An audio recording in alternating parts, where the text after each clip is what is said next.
Hi everyone, welcome to the latest episode of PhD-Politico discussions. There's no interview this week, but instead I'm going to be talking to you about yesterday's Catalan Parliament election. So yesterday, well, I'm sure many of you were celebrating Valentine's Day, or people like me who were watching the football or the rugby possibly. But in Catalonia, people were going out to vote because there was a fifth Catalan Parliament election in just over 10 years. Sorry about that. So obviously the big context of this election is that this election happened early due to the fact that former Catalan president Quim Torra was removed from office due to the kind of Spanish Constitutional Court removed him from office on the charges of disobedience. So this meant that Catalonia was then without a president and formally without a president, which meant that they had to have an election to replace him. So obviously the big issues for this election were obviously independence, which of course has been an issue in Catalonia for years now. Obviously the big talking point obviously came during the October referendum and the subsequent arrest of many Catalan politicians. And obviously there was then an election. The previous Catalan election was in December 2017. But obviously the other big issue, which of course isn't just a big issue in Catalonia, but is an issue across the world, is the COVID pandemic. And obviously, like in many places, Catalan people are suffering economically and, of course, in terms of health because of this pandemic. So obviously that was a big issue for all the parties to deal with. So looking at the results more generally, as you can see here, the biggest party was actually the Socialist Party of Catalonia, the PSC, which is the sort of the Catalan wing of the Spanish Socialist Party, which is currently in government at the moment in Spain with Prime Minister Pedro Sanchez. That's his party. So the Catalan Socialists won 23.02% of the vote, which was a big increase. They're the largest party in terms of vote. They're the joint largest party in terms of seats. In terms of seats, they drew with Esquerra Republicana de Catalunya, the ERC, the Republican Left of Catalonia, which is one of Spain's oldest political parties. It's a centre-left party, was obviously a pro-independence party. So them and the Socialist Party were sort of the joint largest party in terms of seats. And coming second, very close second, was Junts per Catalunya, Together for Catalonia, which is the party of former President Carles Puigdemont.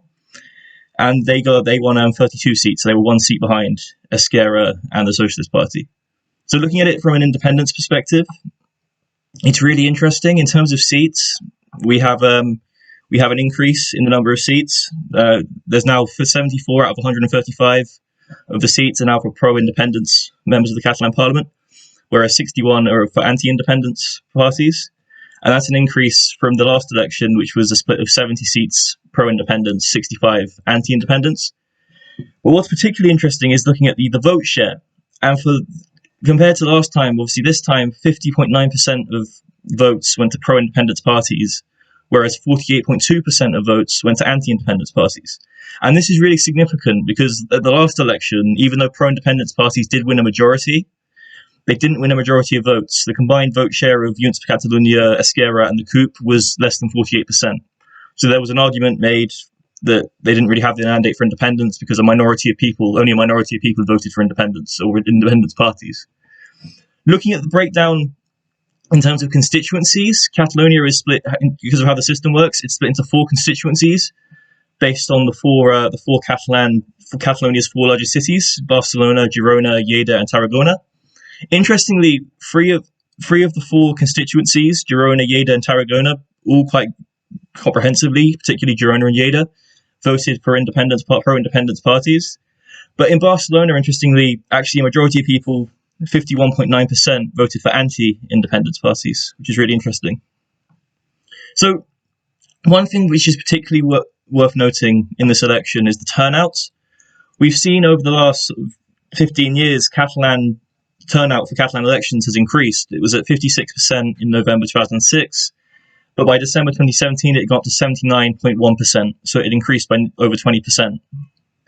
Part of the context for that is obviously because the independence issue was so paramount and such an important issue in 2017, that would have probably seen a quite large increase in the turnout overall. But what we've seen in this election, I think particularly due to the COVID pandemic and due to the fact that the last election had such a high turnout, we've seen a massive drop in the turnout. Figures from El Pay, the newspaper, had the turnout at 53.6%, which is down by over 25% from the last election, which is a massive, massive decrease. So obviously the question is, does that then reduce the mandate of the pro-independence vote. I'm sure, if you're looking at it from the unionist perspective, the Spanish unionist perspective, I'm sure they'd say yes. You get the turnouts down. Really, if you're looking at sort of just over half the country, as it were, voted for independence parties, that's not a particularly strong mandate. However, looking at it from the anti-independence side, I've got the numbers here. In 2011, which of course was the Scottish Parliament election, in which the SNP won its majority, which in turn gave it a mandate from the UK. The UK government agreed that it gave it a mandate to hold an independence referendum in Scotland, which of course it did in 2014. The turnout at that election was just 50.6%. So it was actually less than this Catalan Parliament election. So I guess from that perspective, you could argue, in terms of European precedent in European politics, actually, there probably is a mandate, a pro-independence mandate at least, from this election. So looking at each party more specifically, looking at who the sort of the winners and the losers. First of all, starting with sort of, I guess you'd say the winners of the election. Obviously, objectively speaking, the biggest winner was the Socialist Party, the Catalan Socialists. Obviously they had quite a big increase in their vote share, an increase of 9.16%, and their number of seats almost doubled. They went from 17 to 33, an increase of 16, which is significant. So you could say, yeah, so objectively, they're probably considered one of the biggest winners. Other winners, I guess you'd include, would be Esquerra, the ERC, which, even though actually, weirdly, its vote share actually went down by 0.07%, it managed to gain a seat. And most importantly, it's overtaken Junts per Catalunya, Together for Catalonia. It's now the largest pro-independence party in Catalonia. So that means, I'm sure they will see that, as they will make the argument based on that their approach to the independence argument, which is a bit more moderate, a bit more in the belief that they should speak to the Spanish government, they should have more of a dialogue with Spain on the independence issue, they'll make the case that argument is now their mandate for that approach is now the strongest. Though actually, interestingly, I'm sure Junts per Catalunya and the Coup, the two other sort of pro-independence parties in the parliament, would argue that their more radical position on independence has more of a mandate on the basis that if you combine their votes together, they have 6% more of the vote than Esquerra did. So that would be an interesting discussion to see how that goes in the future. So another big winner was Vox. Vox is for those who don't know, is a far-right populist party, anti-establishment party in Spain. I guess you could compare it to sort of like the UKIP of the UK, the Front National in France, the AfD, Alternative for Deutschland in Germany. So it's a similar sort of party like that. And they gained 7.69%. This was their first ever standing in a Catalan Parliament election.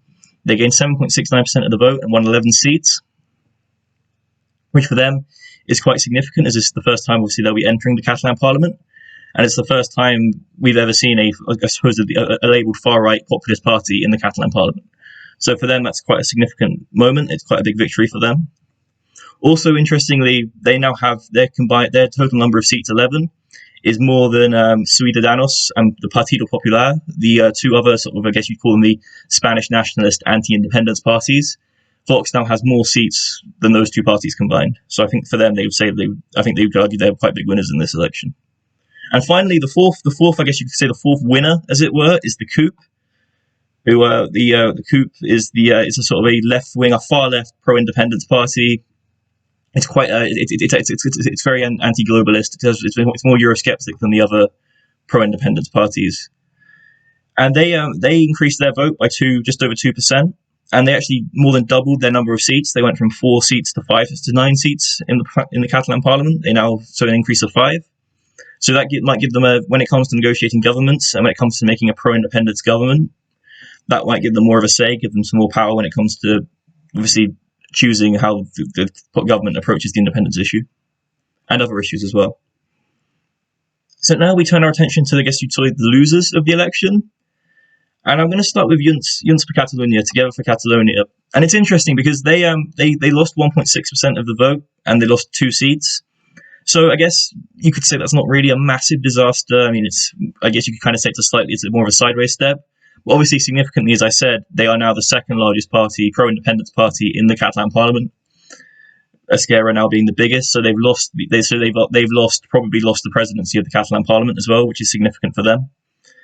So I guess you could say for them, they probably will still be in government with Esquerra. So I guess you'd say it's been for them a disappointing election, but probably not an absolute disaster. So the next loser, as it were, I guess is another one that's sort of more of a disappointment, but not a disaster. The En Comú Podem, Together We Can, is the Catalan wing of Podemos, the far left it's a far left populist party in Spain. Its position on independence is interesting. It's formally anti-independence. It holds an anti-independence position. It would prefer Catalonia to remain in Spain. Though they do hold a position. They believe that Catalonia should have a referendum. They do believe in Catalan self-determination, which is sort of an interesting position. It's more of a sort of, I guess, compromise position compared to some of the other anti-independence parties. What's really interesting is that their vote share actually went down by 0.6%, and their number of seats is again 8, which is what they had in the last election. So interestingly, they've essentially gone sideways. They haven't really made any gains, lost anything. So I guess from that perspective, I guess I've put them as losers, but I mean, I guess they'd be more disappointed. They'd be disappointed they didn't make gains, but I guess they could also be optimistic they haven't lost anything either. And speaking of losing, the next party I'm going to talk about is probably the biggest loser of this election is Ciudadanos, which is the sort of, I guess, centre-right, sort of liberal, centrist liberal, maybe slightly right-leaning party, which is very strongly anti-independence. It gained quite a lot of support in 2017. It became the largest party, both in terms of votes and seats, on a very anti-independence message. Obviously, being the sort of the counter, it was the Ciudadanos party was very much sort of the anti-Junts per Catalunya, the anti-Esquerra party. It very much sort of rode on that anti-independence message, and it did very well from it.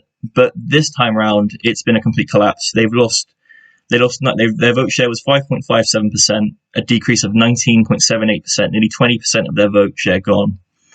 They had 36 MPs in the last election. They're now down to just 6, so they've lost 30.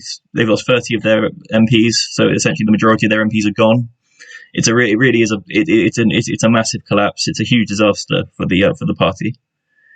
So the other sort of major party in Spain, which I guess you could say is another loser of this election, is the Partido Popular, the People's Party, which is the largest conservative party in Spain. It's a traditional conservative party, holds a centre-right political agenda, and like Vox and Ciudadanos, it holds a very strong anti-independence position. Obviously, Prime Minister Rajoy was the People's Party Prime Minister at the time of the October independence referendum, and received quite a lot of criticism for his heavy-handed response, let's say, to the Catalan independence referendum. So they lost quite a lot of seats in 2017, and they've lost another seat again. So they're down to just 3 seats in the Catalan Parliament. They're now the smallest party in the Catalan Parliament by quite a distance. And so they lost 0.3% of their vote. So their vote didn't really change, but they did lose a seat. So I guess they're sort of still stuck at the bottom, as it were. And finally, the final party I want to talk about is a party which didn't win any seats, but it was the European Democratic Party of Catalonia, or PDeCAT, as people call them. And this is a centre-right pro-independence party, which for its entire existence before now had always stood as part of Junts per Catalunya. Junts per Catalunya is more of it's not a traditional party in the sense that we know. It's more of it's an electoral coalition. So it's a party made up of lots of other smaller parties who stand together in elections, if that makes sense. So this time, the Democratic Party, decided to stand alone. It didn't want to stand as part of Junts per Catalunya, and it was obviously quite a big gamble to stand on its own. And I guess you could say it hasn't won any seats, so I guess you could say it didn't really work out. It's a bit of a failure. Though interestingly, they did win 2.72% of the. They did win 2.72% of the vote. Which, interestingly, if we assume they took that off of Junts per Catalunya, who, as I said, lost 1.6% of their vote, you could possibly argue, had the Democratic Party stood within Junts per Catalunya as they had in past elections, maybe Junts per Catalunya would still be at least the biggest pro-independence party in Spain, in Catalonia.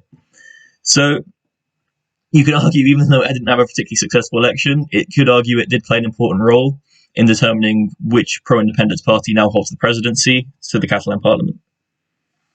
So I just want to finish off by really discussing what this means for the future of Catalonia.